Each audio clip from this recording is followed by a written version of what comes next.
pasal 5. Dan setelah berdoa terlalu lama, ini akan berpindah kalau kita mulai dari Warok, dan kali ini kita akan mulai dari yang pertama. Kita akan membaca dari pasal 5 ayat 22 dan 23. Tetapi buah roh ialah kasih, sukacita, damai sejahtera, kesabaran, kemurahan, kebaikan, kesetiaan, kelemah lembutan, penguasaan diri. Tidak ada hukum yang menentang hal-hal ini. Berkenan membacanya bersama-sama dengan saya. Maka kita berbaca 1, 2 mulai. Tetapi buah roh ialah kasih, sukacita, damai sejahtera, kesabaran, kemurahan, kebaikan, kesetiaan, kelemah lembutan, penguasaan diri. Tidak ada hukum yang menentang hal-hal ini. Kita berdoa. Bapa di surga, kami ingin merenungkan firman-Mu. Mohon pimpinan Roh Kudus-Mu untuk mengaruniakan kami hati yang baik, yang bersedia rela menerima kebenaran firman-Mu. Apabila hamba-Mu yang tidak sempurna untuk menyampaikan kebenaran-Mu, kiranya oleh nikmat kami ditambahkan dan dikuatkan kami. Pujilah nama-Mu, kiranya Engkau diagungkan digunakan di tengah-tengah jemaat-Mu dan kehendak pemberitaan firman, sehingga kami didorong untuk semakin mengenal dan hidup di dalam kasih. Dan berdoa, ampuni kami di dalam nama Tuhan Yesus. Amin. Malam ini saya ingin melihat yang pertama itu kasih, dan judulnya adalah kebesaran kuasa kasih. Kebesaran kuasa kasih. Di sini yang dibicarakan adalah kasih Allah, yaitu kasih agape, walaupun nanti kita akan melihat beberapa jenis kasih. Kasih Allah, namanya pula kasih Allah, bersumber dari Allah. Ya, bersumber dari Allah, tidak ada dan tidak dapat ditemukan di manapun dan di dalam siapapun, melalui apapun, kecuali di dalam Allah dan di dalam anaknya Yesus Kristus. Dan itu diberitahukan kepada kita melalui tulisan Allah sendiri, yaitu firman-Nya. Kalau di Injil Yohanes pasal 1 Yohanes pasal 4, sering sekali saya membaca ayat ini beberapa minggu terakhir, dan memang ini tentang kasih Allah. Dalam hal inilah kasih Allah dinyatakan di tengah-tengah kita, yaitu bahwa Allah telah mengutus anaknya yang tunggal ke dalam dunia supaya kita hidup olehnya. Jadi ada tujuan penyataan kasih Allah itu, supaya kita hidup olehnya. Kita yang mana? Kita yang percaya. Kita yang percaya. Jadi berhubungan dengan bulan misi ini, kiranya kita melakukannya dengan kasih. Melakukannya dengan kasih. Kita datang malam ini, kita wajib mengevaluasi, kita wajib menjawab pertanyaannya. Apakah saya datang ke gereja untuk memuliakan Tuhan karena kasih? Baru saja tadi kita mengumpulkan persembahan, besar kecilnya itu bukan masalah, karena Allah melihat motivasinya, apakah kasih atau bukan. Sudah kasih Tuhan ayat 10 mengatakan, inilah kasih itu, bukan kita yang telah mengasihi Allah. Bukan. Mengapa bukan kita? Karena manusia bobrok secara moral sejak kejatuhan ada. Manusia berdosa. Mengapa bukan kita? Karena tidak ada seorang pun yang mencari Allah. Pasal 3. Mengapa bukan kita? Karena semua seperti ada tertulis, semua orang telah berbuat dosa dan telah kehilangan kemuliaan Allah. Seperti ada tertulis, tidak ada yang benar seorang pun tidak. Mengapa bukan kita? Intinya karena manusia berdosa. Baik secara alamiah karena keturunan, maupun secara perbuatan karena pilihan. Dalam hal inilah kasih Allah dinyatakan di tengah-tengah kita, yaitu bahwa Allah telah mengutus anaknya. Dia mengulangi tentang mengutus anaknya sebagai wujud kasih Allah. Anaknya yang tunggal ke dalam dunia. Dikatakan, tetapi Allah yang telah mengasihi kita dan yang telah mengutus anaknya sebagai pendamaian bagi dosa-dosa kita. Kalau tadi supaya olehnya kita hidup, dia menyampaikan supaya kita hidup, kita didamaikan terlebih dahulu. Mengapa perlu didamaikan? Karena kita adalah seteru Allah. Dan inilah yang dibutuhkan setiap orang pada hari ini, dari zaman ke zaman. Tanpa kasih Allah tidak mungkin kita berjumpa di sini. dengan berbagai latar belakang suku, budaya, bahasa, dengan berbagai latar belakang pendidikan dan tingkatan sosial, dari berbagai wilayah geografis yang berbeda. Kasih Allah mempersatukan kita dalam Kristus Yesus. Amin.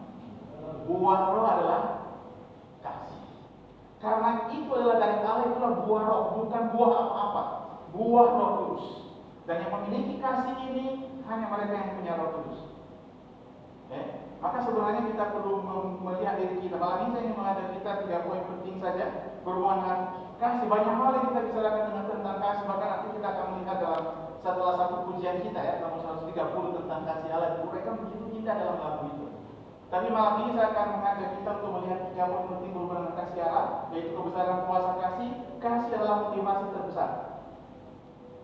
Kasih adalah motivasi terbesar.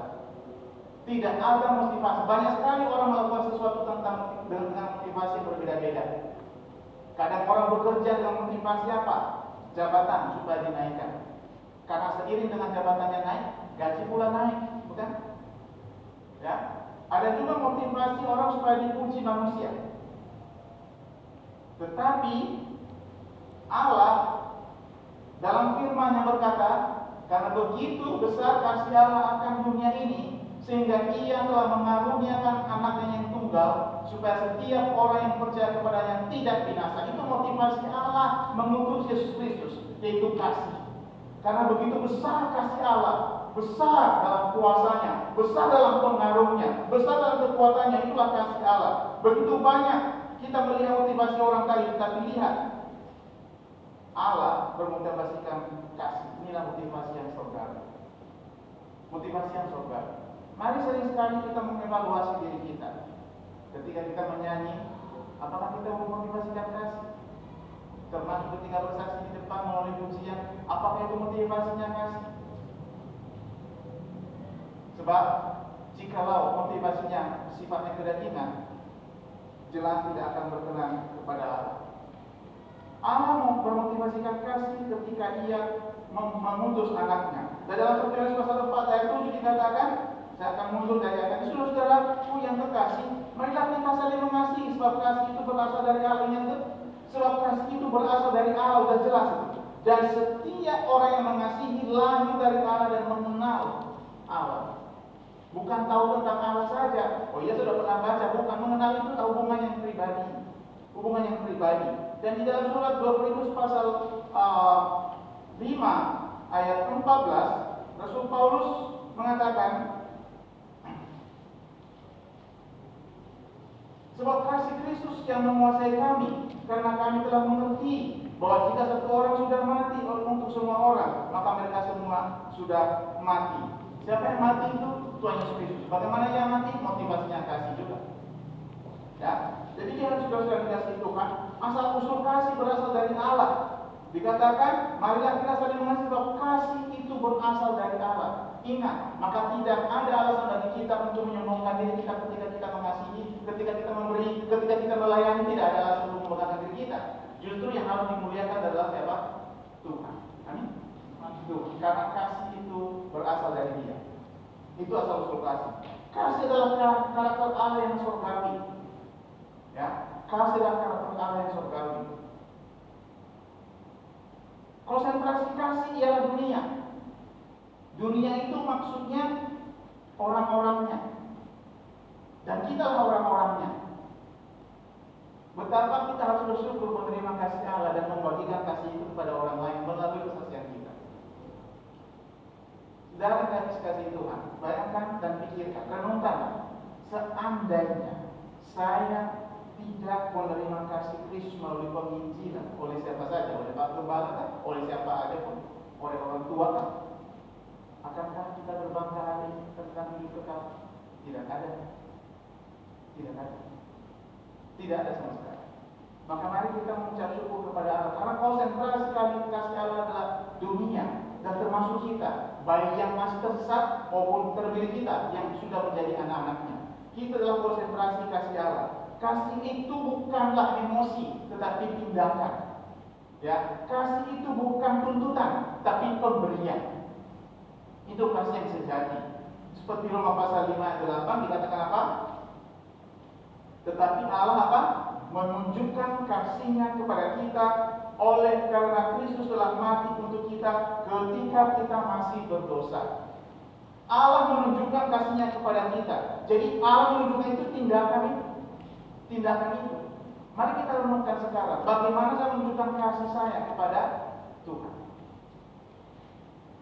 Dan apa konsentrasi kasih kita pada hari ini? Kalau konsentrasi kasih Allah jelas tidak dipertanyakan lagi. Dunia dan segala isinya, karena Allah mengasihi seluruh ciptanya, tetapi istimewa manusia, baik yang sudah percaya maupun yang belum percaya. Dan sekarang giliran kita sebagai orang-orang telah percaya. Apa konsentrasi kasih kita setiap hari? Apa konsentrasi kita dalam berbagi waktu?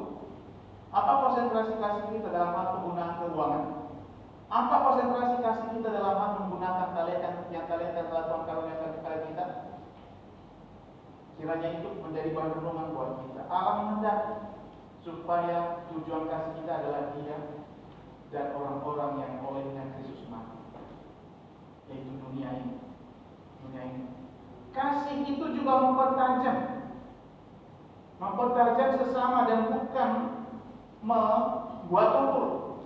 Lihat. Jadi Amsal pasal 27 ayat 5 dan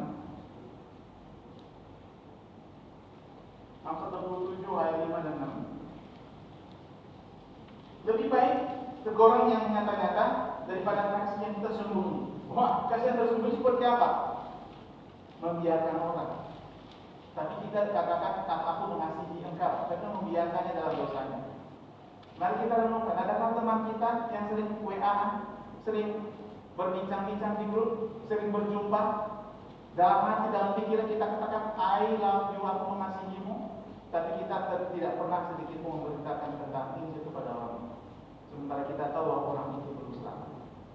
Kasih teguran yang nyata-nyata dan lebih baik teguran yang terasa dibanding kasih yang tersembunyi. Seorang kawan memukul dengan maksud baik, tetapi seorang lawan mencium secara berlimpah-limpah. Jangan tergiur dengan ciuman. Ya, ingat ciuman juga sekali. Itu ciuman pengkhianat. Ya, cium pengkhianat. Lebih baik teguran nyatanya. Kita menegur orang itu dengan Injil itu luar biasa sebenarnya efeknya. Yang penting sekali lagi kita memotivasikan kasih. Ingat Nabi Nathan ketika datang kepada Daud, Raja Daud, sudah raja itu Raja Daud, sudah di istana. Nabi Nathan diutus Allah, bisa saja dia berdebat dengan Allah, tapi Nabi Nathan memberanikan diri untuk menyampaikan kepada Raja Daud tentang kesalahan yang telah diperbuat di hadapan Allah. Nanti baca di Roma pasal 12. Perlakuannya terjadi di pasal 11 sampai.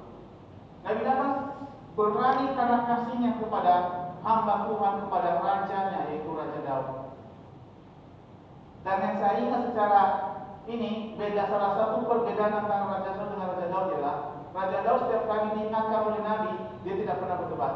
Tapi Raja Saul selalu berdebat. Dengan Nabi Samuel pernah berdebat? Ya. Tetapi Raja Daud langsung dijawab, aku berdosa terhadap Tuhan. Itu tanggapan Raja Daud ketika diingatkan. Kiranya juga kita memberanikan diri untuk menyampaikan berita Injil dengan kasih. Karena itu akan membuat orang menyadari dosa-dosanya di hadapan Allah. Dan juga di hadapan Allah kita akan dipandang layak, dipandang sebagai anak yang kekasih, anak yang taat kepada Allah. Kita juga dapat mengamalkan kasih persaudaraan antara sesama manusia. Kalau tadi kan mempertajam juga termasuk. Tetapi 1 Petrus sudah dikatakan ayat pasal 1 ayat 22. 1 Petrus pasal 1 ayat 22. Karena kamu telah dilahirkan, bukan ayat 2. Karena kamu telah menyucikan dirimu oleh ketaatan kepada kebenaran, sehingga kamu dapat mengamalkan kasih persaudaraan yang tulus ikhlas, hendaklah kamu bersungguh-sungguh saling mengasihi dengan segenap hatimu. Ya, kita telah menyucikan diri dengan ketaatan. Jadi lihat ya, ketaatan kita itu membuat kita semakin suci. Ketaatan kita beribadah. Mari ketaatan kita tingkatkan selevel lagi. Kita taat untuk bersaksi. Mari kita tingkatkan level kasih kita selangkah ke depan dengan berani bersaksi kepada orang lain tentang Tuhan Yesus. Di depan tadi saya melihat ada traktat. Itu situ ada di meja itu ada pintu masuk ke traktat. Mari, maukah berdoa malam ini, Tuhan, saya ingin membagikan kepada Tuhan satu saja yang terakhir ini sebagai wujud kasih saya kepada Tuhan dan kepada Tuhan. Teman, dia akan kehilangan kesempatan ketika Tuhan telah memberi kesempatan. Dan selagi hidup ini kita diberikan kesempatan untuk menyatakan kasih kita kepada orang lain melalui pemberitaan Injil. Tujuannya supaya mereka diselamatkan. Bukankah kita sudah diselamatkan? Tanpa kita diizinkan, apakah kita diselamatkan? Mustahil. Tidak mungkin. Coba bayangkan dan renungkan. Kalau saya tidak pernah diizinkan, akankah saya diselamatkan? Tidak mungkin. Ya, jangan keselamatan itu berhenti pada diri kita sendiri. Bukankah Roma pasal 5 ayat 5 dikatakan bahwa kasih itu telah dicurahkan dalam hati kita, dan kasih itu dikatakan di sini bersungguh-sungguh mengasihi. Kita di ayat 20 kan, saling mengasihi dengan segenap hatimu. Sungguh-sungguh itu berarti ada peningkatannya. Kalau tidak ada peningkatan, kehidupan kekristenan kita hanya selesai begitu saja. Berapa tahun yang lalu, 2-3 tahun yang lalu, kita jemaat mengundang 2 hamba Tuhan dari Jawa Tengah menyampaikan firman Tuhan tentang misi. Juga, adakah kita tergerak oleh kasih Allah melalui kesaksian mereka dan firman telah disampaikan? Dan bulan ini kita diingatkan, mari kita meningkatkan selangkah kasih kita. Yang kedua, kasih adalah pengikat. Kasih adalah pengikat. Seperti saya katakan di awal tadi, kasih itu adalah kasih eros. Itulah kasih yang bersifat nafsu. Mungkin contoh yang baik kita lihat adalah Simpson di dalam kitab Hakim-Hakim ya. Dalam kehidupannya Simpson itu berjumpa dengan 3 orang perempuan yang berbeda. Semua dimotivasikan untuk dikasih. Walaupun perempuan yang pertama katanya itu dari Tuhan untuk mencari gara-gara kepada orang Filistin supaya dapat mengalahkan mereka. Kemudian juga ada kasih storge yang adalah kasih persahabatan. Ya, kasih persahabatan. Kasih storge bisa meningkat ketika dua-dua bersahabat itu percaya Tuhan Yesus Kristus. Ya, kemudian ada kasih fileo, kasih kekeluargaan. Di antara keluarga, ingat ya, kalau kita mau sadar, sering sekali kasih kita pada keluarga mengalahkan hubungan kita dengan Tuhan. Salah satunya ialah kita rela pergi mengunjungi keluarga tapi tidak rela datang beribadah. Kita rela menyambut tamu dari keluarga tapi kita tidak rela beribadah. Alasan kita apa? Kita ada tamu dari keluarga. Padahal kalau ada tamu itu yang paling indah ialah kita mengajak mereka untuk beribadah. Amin. Mari kita tinggalkan kasih kita. Mari sadari itu. Bukankah itu lebih indah? Ya. Sehingga kita dapat menjadi berkat. Dan kasih yang terbesar adalah kasih agape, kasih ilahi. Hanya dimiliki oleh orang yang sudah percaya. Kasih yang lain bisa dimiliki oleh semua orang, tapi hanya orang percaya memiliki kasih Allah. Amin. Hanya orang percaya memiliki kasih Allah. Hanya orang percaya Tuhan Yesus yang memiliki kasih Allah. Luar biasa bukan? Lihat hubungan antara Daud dengan Yonatan. Kasihnya luar biasa. Bahkan dikatakan digambarkan dengan perpaduan jiwa. Karena dia mengasihi dirinya, mengasihi Daud seperti dirinya sendiri. Demikian juga sebaliknya. Mari kita evaluasi diri kita. Apakah kita sungguh mengasihi? Kasih adalah pengikat. Jadi Allah mengikatkan dirinya pada kita. Tujuannya mempersatukan dan mendewasakan. Kalau dalam Kolose pasal 3, ayat 14, Kolose 3:14. Dan di atas semuanya itu kenakanlah kasih sebagai pengikat yang mempersatukan dan menyempurnakan. Di antara kita perlu menggunakan kasih sebagai pengikat, menyatukan. Ya, beda dengan keseragaman. Kita di sekolah pakai seragam, tetapi dalam keluarga Allah kita pakai kasih yang mempersatukan. Amin.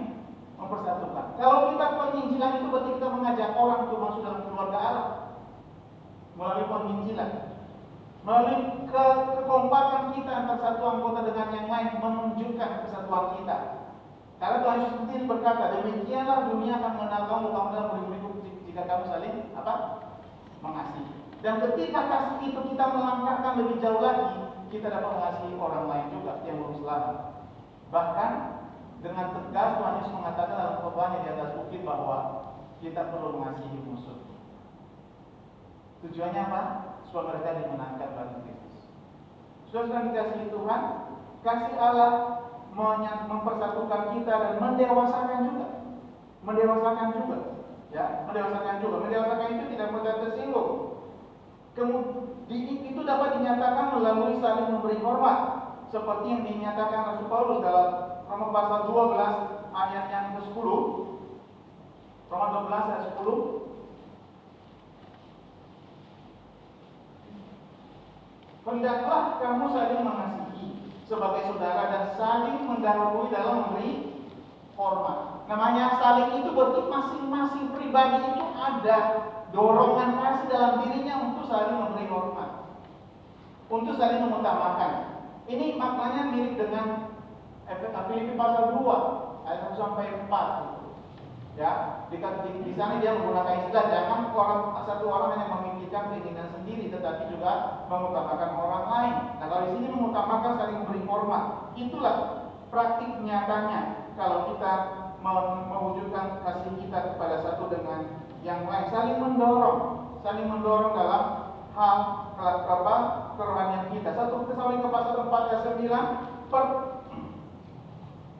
Tesalonika pasal 4 ayat 9 tentang kasih persaudaraan tidak perlu ditujukan kepada kamu karena kamu sendiri telah belajar kasih mengasihi dari Allah. Kita belajar kasih mengasihi dari Allah. Mengapa? Karena kasih berasal dari Allah. Ya, kita belajar mengasihi dari Allah. Kemudian kasih itu yang persatukan ditujukan dalam memberi tumpangan. Kita bisa tunjukkan memberi tumpangan kalau di Ibrani pasal 13. Ibrani pasal 13. Peliharalah kasih persaudaraan, ayat 1 ya. Jangan kamu lupa memberi tumpangan. Ini itu, jadi kasih itu diikuti dengan memberi tumpangan ya. Berarti memberi tumpangan itu wujudnya harus dari kasih. Ya, tata belakangnya kasih. Ibrani 13. Peliharalah kasih persaudaraan, jangan kamu lupa memberi tumpangan kepada orang. Sebab dengan berbuat demikian beberapa orang dengan tidak diketahuinya menjamu malaikat-malaikat. Luar biasa ya. Jadi kalau kita melakukan sesuatu memberi tumpangan kepada orang lain karena kasih, firman Tuhan berkata bahwa itu sama dengan disamakan dengan apa? Menjamu malaikat-malaikat. Wah, indah sekali. Ya, makanya kita tidak boleh menolak kalau ada hamba Tuhan yang tapi bukan asal barang hamba Tuhan tentu. Ya. Jadi sudah melihat kasih Tuhan. Itulah kasih yang mengikat kita bersama-sama, mempersatukan kita untuk pergi. Bagaimana kita pergi ke seluruh dunia memberitakan Injil kalau kita tidak diikat oleh kasih? Artinya kita memiliki kasih yang sama pada dunia ini. Memikirkan misi, memikirkan kebutuhan mereka, mendoakan mereka, mengambil bagian dalam pelayanan mereka. Itu semua harus dimotivasikan oleh kasih, harus diikat oleh kasih Kristus. Itu yang kedua. Dan yang ketiga, yang terakhir, kasih adalah senjata yang terbesar. Ya, kalau tadi kasih adalah pengikat yang terkuat, kasih adalah motivasi yang terbesar. Yang ketiga adalah kasih adalah senjata yang terbesar. Senjata yang terbesar, bukan membunuh, tapi senjata yang menghidupkan. Bukan untuk membunuh. Ya, 1 Korintus pasal 13, di sana kita disuguhkan dengan definisi maupun praktik dari kasih itu sendiri. Itu khusus pasal 13 itu sangat indah ya. Nah, saya akan membaca terlebih dahulu ayat 13, nanti kita kembali ke ayat sebelumnya dan beberapa ayat. Demikianlah tinggal ketiga hal ini, yaitu iman, pengharapan, dan kasih. Dan yang paling besar di antaranya ialah apa? Kasih. Yang paling besar di antaranya kasih. Kita punya iman, puji Tuhan, karena nanti di surga tidak perlu iman lagi. Ya, dikatakan iman pengharapan, berharap. Kalau kita sudah melihat surga, mengharapkan apa lagi? Kalau sudah melihat dan menginjakkan kaki di jalan yang terbuat dari emas dan katanya emas bagaikan kristal, itu saya susah membayangkannya, itu begitu indah, begitu mulianya. Dikatakan apa? Yang paling besar di antaranya adalah kasih. Maka kasih adalah senjata yang terbesar untuk membawa kita kepada Allah. Kekuatan kasih tidak dapat dikalahkan oleh apapun. Tidak dapat dikalahkan oleh apapun. Lihat ayat 1. Sekalipun aku dapat berkata-kata dengan semua bahasa manusia dan malaikat, tetapi jika aku tidak mempunyai kasih, aku sama dengan gong yang berkumandang dan canang yang gemerincing. Lihat itu, apa itu maksudnya? Sekalipun aku dapat berkata-kata, ini kemampuan untuk berbicara, pengetahuan yang luar biasa. Dikatakan kalau tidak ada kasih, percuma. Coba saja kalau kita bicara di depan orang, beri motivasi orang, tapi kita tidak pernah penginjilan, percuma juga. Ya, sekalipun aku mempunyai karunia untuk bernubuat dan mengetahui segala rahasia, ini pengetahuan, dan memiliki seluruh pengetahuan, dan sekalipun aku memiliki iman yang sempurna untuk memindahkan gunung, tetapi jika aku tidak mempunyai kasih, aku sama sekali tidak berguna. Sekali lagi, mengalahkan pengetahuan, mengalahkan hikmat manusia, ayat 3. Dan sekalipun aku membagi-bagikan pengorbanan, membagi-bagikan segala sesuatu yang ada padaku, bahkan menyerahkan tubuhku untuk dibakar, tetapi jika aku tidak mempunyai kasih, sedikit pun tidak ada faedahnya bagiku. Jangan kasih Tuhan. Itulah kekuatan kasih. Ya, kekuatan kasih. Bahkan kalau kita lihat tadi di Roma pasal 12 dikatakan, kepada musuhku kasih kita. Kalau ia lapar, beri dia makan. Kalau ia haus, berikan dia minum. Karena pokok demikian, engkau telah menentukan bara api dari kepalanya. Ini pernah dilakukan oleh Nabi Elisa di perjanjian lama. Ketika pasukan Aram datang untuk menemui saya, tapi diberi makan untuk pulang. Malu kan? Itu contoh. Ya, nanti baca. Dia sudah dikasih Tuhan.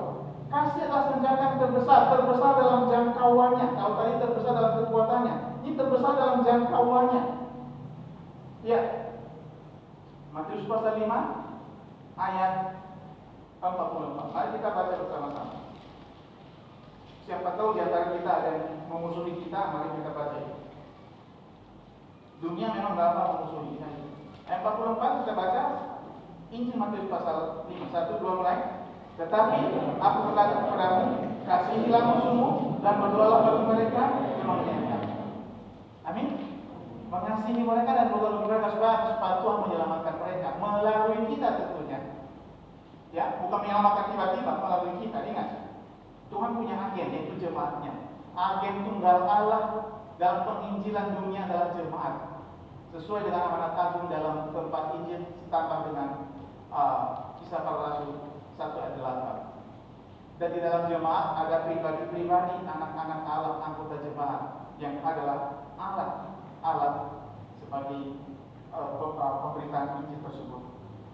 Sudah dikasih Tuhan, itulah kasih yang begitu kuat jangkauannya. Dan bahkan di Mazmur pasal 103, di sana kasih Allah diuraikan kepada kita bagaimana jangkauan kasih Allah. Mazmur pasal 103, saya akan membaca ayat 8 dan seterusnya bagi saudara. Mazmur 103 ayat 8. Tuhan adalah penyayang dan pengasih, panjang sabar dan melimpah kasih setia. Tidak selalu ia menuntut dan tidak untuk selamanya ia mendendam. Tidak dilakukannya kepada kita setimpa dengan dosa kita. Kalau itu terjadi, binasa kita semua, benar? Semua kita binasa. Dan tidak dibalasnya kepada kita setimpal dengan kesalahan kita. Kalau itu terjadi, tidak ada artinya hidup ini. Ayat 11. Tetapi setinggi langit di atas bumi, demikian besarnya kasih setianya atas orang-orang yang takut akan Dia. Ayat 11. Sejauh timur dari barat, demikian dijauhkannya daripada kita pelanggaran kita.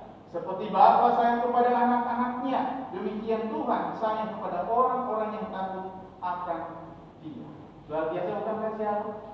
Ya, setinggi langit, sejauh timur dari barat, artinya apa? Tidak dapat diukur tingginya, tidak dapat diukur panjang lebarnya dan dalam dan tingginya.